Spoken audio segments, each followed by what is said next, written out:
Back in 2020, Carson Wentz was the starter for the Philadelphia Eagles and still rebuilding his confidence. What happened to his confidence, you may ask? Well, only after tearing his ACL during his MVP run, his backup proceeding to win the Super Bowl, and his team building a statue of said backup, it was tough for him to feel like he was the leader of the team that he should be. And now, after finally getting rid of Nick Foles, he had only moments of relief before the team drafted Oklahoma Sooners quarterback Jalen Hurts, formerly of Alabama, in the second round. A player who had some mobility and strength to his game, but his throwing traits were not considered to be on the level of the guys at the top, like Joe Burrow, Justin Herbert, and Tua Tagovailoa. But his work ethic and leadership skills were apparent. The dude squatted 600 pounds. What a beast. Still, I laughed at my friends who were fans of the Eagles, saying how they just gave Carson Wentz the room, space to get comfortable and develop and feel like he's the leader, and how this was no doubt going to mess up their chances to develop him. But nonetheless, that year, Wentz was bad, and the Eagles had no wide receivers. They benched Wentz for Hurts after 12 games, and the Eagles finished 4-11-1 that season, as Hurts secured a win in his first start over the Saints, but losing all the rest. This was tied with 2012 for the lowest win total since 1998 for the team. They fired Doug Peterson and hired Nick Sirianni, who had a shaky opening press conference, to say the least.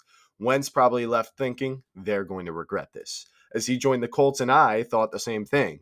But little did he know, and little did I know, that once again, his backup would go on to defeat the GOAT quarterback of the era in the Super Bowl, and just how important Hurts would be in that goal. How could this happen? What could have changed? It did take more than one try, I might add, and the Eagles did assemble one of the most flawless rosters of all time, but we've seen many of those come and go. What was Jalen Hurts able to do at an elite level that got them over the hump that other teams couldn't? Was it his elite passing? I wouldn't say that. Was it his improv skills? I wouldn't say that's elite either. Was it his running? Well, not exactly. It wasn't play action. It wasn't a quick game. It wasn't a read option scheme. It was the QB sneak, or better known now as the Tush Push. As I mentioned, many things are responsible for the Eagles' success over the past few years. They have great players, many of whom who were on that great roster in 2017. But in their first year with Jalen Hurts, they went 9-8 before the next 3 years of dominance. They made a ton of moves, yes, but in 2022, that's also when they started running the Tush Push. The play had remarkable success rates. In 2022, it finished 36 of 39, good for 92.3%.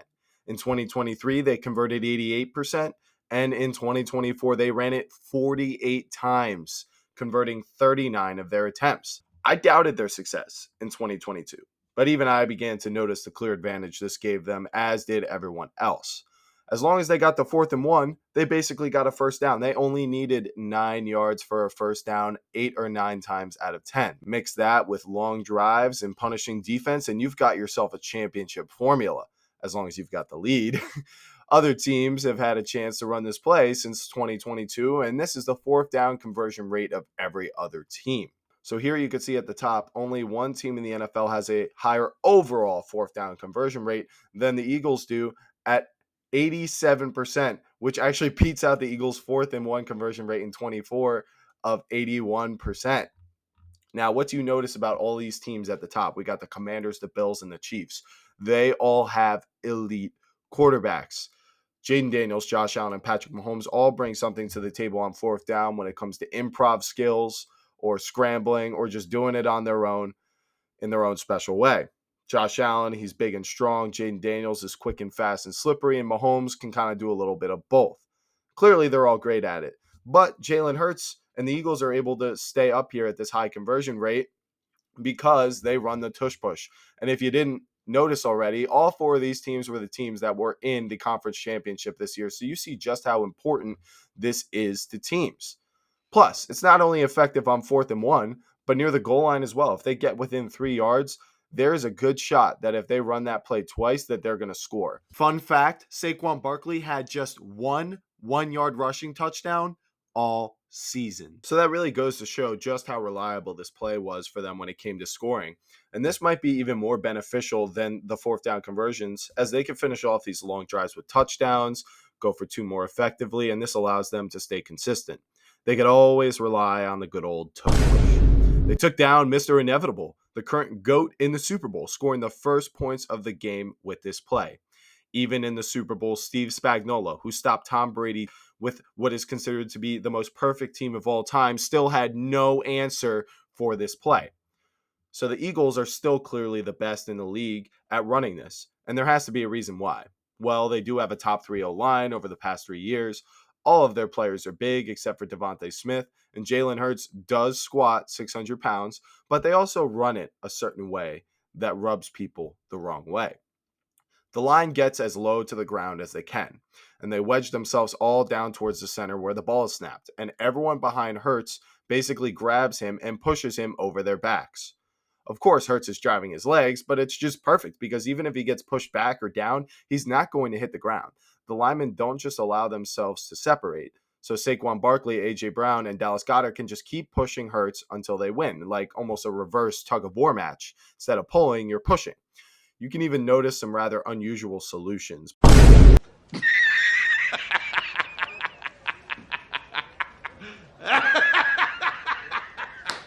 by teams like the Chiefs in the Super Bowl, using one defender to lay down sideways or dive sideways to block multiple offensive linemen, freeing up some other defenders to account for Jalen Hurts. But even still, Hurts is being pushed by Saquon and Goddard at least, so you need to worry about covering them as well, and this just makes it all too confusing. This is different from the usual pick a side of the center and try your best to push your way forward or leap over with the ball type of QB sneak. But that doesn't always work, and reaching the ball over is risky, to say the least. The key to me is the way the offensive line wedges. The tackles are not as big a part of this equation as the center and the guards, Cam Jurgens, Landon Dickerson, and Mekhi Becton, who is now gone. Jason Kelsey back in the day at center. This creates the separation between Jalen Hurts and the defenders, but not only that, the separation between him and the ground, creating sort of a bridge for him to go across. In the Super Bowl on that first touchdown, Chris Jones literally lined up sideways trying to stop this play and injured his neck. As predictable as that may have seemed, you got to ask, what else can you do when the offensive line can bunch up the way that they can? How are you supposed to create an advantage for yourself? This all begs the question, is the tush push unfair, and should it be banned? Let me lay out both sides for you and some of the effects that this will have on the league before I tell you my take. First of all, I think over time we would see a shift in the league back to some size and strength, especially at the QB position. Teams would start building to run the ball more and play defense to complement this style of offense. It wouldn't be every team, but I think it would be spreading like a scheme. Not really a good or a bad thing in my opinion, just thought it was worth noting. Now let's get into why it should be banned. The way that the linemen block with their heads just seems dangerous to me. We'll get into the actual data, but something about it just doesn't look quite right to me. Wedging their heads into the ground seems like a very vulnerable position that puts them in harm's way. But not only that, it puts the defenders in a sort of a bind. They have to think about protecting the offensive linemen in a sense, not jamming their heads into the ground or crashing their heads into theirs, while also attending to Hurts and the rest of their tackling responsibilities. Same for the defenders, as I explained earlier. I feel like it puts them in a harmful position as defensive players are not allowed to wedge in this way. So in the end of the day, the solutions that the defense can do are funneled to strange and new dangerous techniques. Another reason, it's boring. And we've seen the league do stuff like this before. Even though this really isn't something that should come into consideration when it comes to making rule changes, we all know that it's going to play a factor. And I just had to mention it. There's nothing flashy about this play. It's just a scrum for inches. And nobody gets excited about watching this, especially non-Eagles fans. It's just boring and it's repetitive and it seems automatic to a lot of people. Next, it's been banned in this way before. The NFL prohibited players from pushing ball carriers for much of its history before changing the rules to allow it in 2005, citing difficulty in officiating it. So this is something that has been banned before. And also, there are rules in place right now that seem to be up for interpretation and whether or not it would restrict such a thing. In the NFL Rulebook, Rule 12, Section 1, Article 4, assisting the runner in interlocking interference.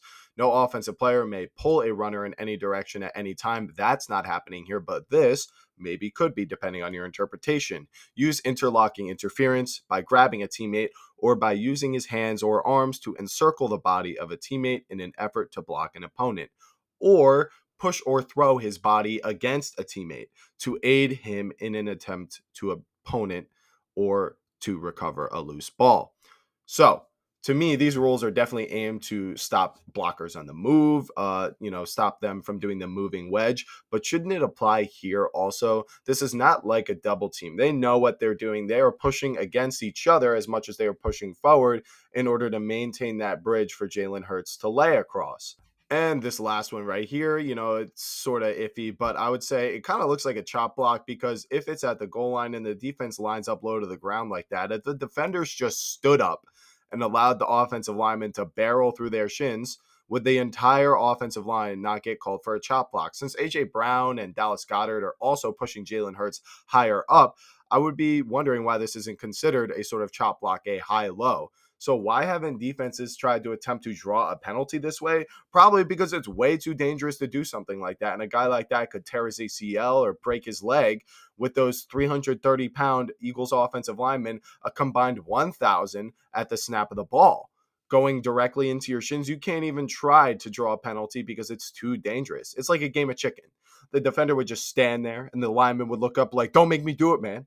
And the defender just stares back, knowing that he's about to break his legs. I don't know. It just seems sort of illegal, right? Like you can't block people like that during a play. You're essentially forcing the defense to line up against you that way. And then finally, I think Mike Florio laid out one of the best proposals for what to do about it. He says he thinks they should ban pushing runners within the tackle box, which sounds like it could definitely be more simple than addressing how these offensive linemen are blocking this up. So that's why it should be banned. But let's take a look at the other side. The league's internal data on the tush push revealed there was a 0% injury rate on that play. So, besides Chris Jones lining up the way he did and what seemed like it would obviously cause an injury, it appears that all the concern over injury may be in vain. But to me, it still just doesn't quite seem safe somehow. I get that the data isn't approaching it, but I'm not quite convinced yet. But either way, now, next, any team can run it, and the Eagles are just better at it. The Eagles have the heaviest overall offense in the NFL, and their offensive line is already known as the biggest. Jalen Hurts is also built for this. I think part of Josh Allen's issue with this play is his hitbox is too big, unlike Jalen Hurts. Whether he's reaching the ball over or barreling forward, even though he's so big and strong, you can't just reach the ball through that scrum. You have to block it differently and try to go over if you're going to try to reach it over. And then I think this is where it is also time to give Jalen Hurts some credit since I don't think his mobility was special. I didn't think there was a way for him to be elite, but I guess he is elite at QB sneaks. So kind of like a fullback on the Eagles, at least. They run it as a unit at an elite level, so it all comes together, but Jalen Hurts definitely makes it work better. Next, there is no good way to change the rules, and it's just part of the game. While I believe there is definitely some looking into this that we can do, there doesn't seem to be a great way to approach changing the rules on this. I did mention what Mike Florio said before, but even that's going to get a little messy as you have, certain pulling schemes and stuff going on behind the line of scrimmage that it's going to be hard to tell how that would affect, how we run the ball in placing a rule like that. And between special teams and offense and defense, there's already a lot of differences between how it's officiated. Like field goal kick, offense and defense have different rules already. So it just gets you wondering why people even want this banned in the first place. One thing I will say is there's been a large swing in the league towards speed and agility due to the rule changes and the evolving offenses, but this has to come at a consequence. You suffer versus size and strength, and the Eagles have decided to punish the entire league for going this way. I think holding multiple defensive tackles on your roster who are capable starters might be a good place to start when it comes to stopping this play. Any team that can run a base 3-4 to a high level of success, like the Buccaneers, maybe the Steelers, and Mike Tomlin said it himself. When teams are innovative, you don't want to punish it. You should be fighting back with innovation of your own. And this year's draft is very heavy in the trenches on the offensive and the defensive side. And I don't think teams are going to wait around this time for value. If they want to beat the Eagles, they're going to go and get their guys. So, what do you think? Is it unfair? Should it be banned? Let me tell you what I think. I think not. Even as a Giants fan, I must admit, I don't think the league has responded enough to this play, changing personnel, how many players of positions they hold on their roster to match up better against it and whatnot. As of now, I think the league can just allocate more resources to defending this type of play. Over time, I think the league has a chance to adjust. It's just too complicated as well to try to change the rules to every single offensive play. Although I think we could look into how the interior line is blocking. If they're not suffering injuries, hopefully the league can find a weakness in the play. Like I said before, too, Jalen Hurts and the Eagles have perfected this play, and I don't think they deserve to be punished for the innovation. Plus, what's the fun in that? I'd rather see a team finally outbig them and stop them in their tracks. That would be far more interesting than simply banning it. However, I do think there is something to be said about the amount of praise Jalen Hurts gets as a quarterback, as 30 of his 52 rushing touchdowns are from 1 yards out and on the back of either Jason Kelsey or Cam Jurgens and the squad. And for my breakdown of that, you'll have to wait. So, what do I think is going to happen? Well, I feel like there actually has been a lot of momentum building for this ban to come around and actually happen this time. Mike Florio said it best himself when he says he thinks that the proposal that we're going to get is going to be a rule change that the NFL claims that they don't love, but the lawyers say that we just have to do it. Since the risk of injury doesn't seem to be super apparent, it's important to note that the things that would be at risk for getting injured, your head, your neck, are catastrophic career ending injuries, especially for linemen. And the first time that something like that happens, everyone is going to regret it and look back and say this should have been banned. We should have seen this coming. So that might incentivize the league to be proactive. But tell me what you think. I laid out both cases and I'm still sort of on the fence, so I'm open to suggestions. Tell me in the comments, should the tush push be banned? And if so, how? I'd like to thank you all for clicking onto this video. It's a bit of a different style from what I've done so far in my first year on YouTube, but I think I want to do more content like this, like I foreshadowed with my Jalen Hurts video and whether or not he's overrated. Now, if you want to see that and you enjoyed this video, leave some support and drop a like and subscribe so you don't miss the next one. And don't forget to get engaged and tell me in the comments what you think the NFL should do about this. Should we ban the tush push or should we not? Thank you all so much again for watching, and I'll see you in the next one. Peace out.